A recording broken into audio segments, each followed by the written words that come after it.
Nagsagawa ang Department of Environment and Natural Resources ng pagsusuri sa paligid ng bulkan.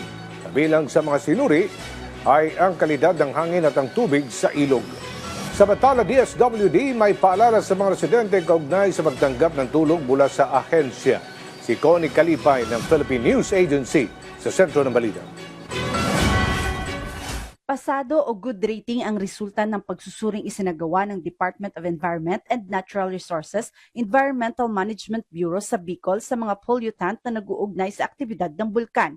Sinabi ni EMB Regional Director Jerry Geronimo Sañez na ang kalidad ng hangin malapit sa bulkan Mayon ay nananatiling maganda habang pinaiigting nila ang pagsusuri sa antas ng particulate matter at sulfur dioxide. Sa air, since we have started monitoring, there's no violation, there's no exceedances in this standard. So you would note that what we are posting in our Facebook page is green. So meaning the green is good. Sabi pa ni Sañez na patuloy silang magsasagawa ng mga pagsusuri hanggang hindi binababa ng PHIVOLCS ang alert level ng Mayon. Rest assured that the 4 stations around the circumference of Amayon volcano in Legazpi, in Ligao, in Tabaco, and in Daraga, we are continuously monitoring it 24 hours a day and daily. Bukod dyan, sinusuri rin ang kalidad ng tubig sa ilang ilog linggo-linggo para sa mga posibleng solid phosphate at mabibigat na metal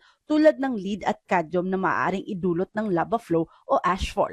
Kabilang sa mga binabantayan ng Bureau ang mga ilog ng Basud, San Vicente, Nasisi at Yawa bukod sa iba pa.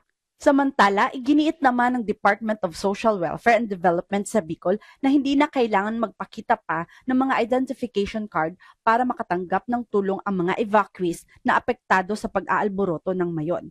Sa isang social media advisory, sinabi ni DSWD Bicol Director Norman Laurio na ang Family Access Card in Emergencies and Disasters o FACED form lamang ang kailangan para sa mga pamilya na makatanggap ng mga relief items tulad ng family food packs, hygiene kits at kitchen kits. Ang FACED form ay ginagamit para i-profile ang mga apektadong pamilya, bumuo ng data na pinaghihiwalay sa kasarian at edad, subaybayan ang ibinigay na tulong at tiyakin ang tumpak na pag-uulat sa Disaster Response Operation Monitoring at Information Center. Nakatutulong din itong maiwasan ang pagdoble ng pamamahagi ng tulong. Sinabi ni Laurio na ang mga ID na ibinibigay ng gobyerno ay kinakailangan lamang para sa mga programa ng tulong pinansyal, kabilang ang emergency cash transfer, assistance to individuals in crisis situation at cash for work bilang bahagi ng standard verification procedures para matiyak ang tamang pagkakakilanlan ng mga benepisyaryo.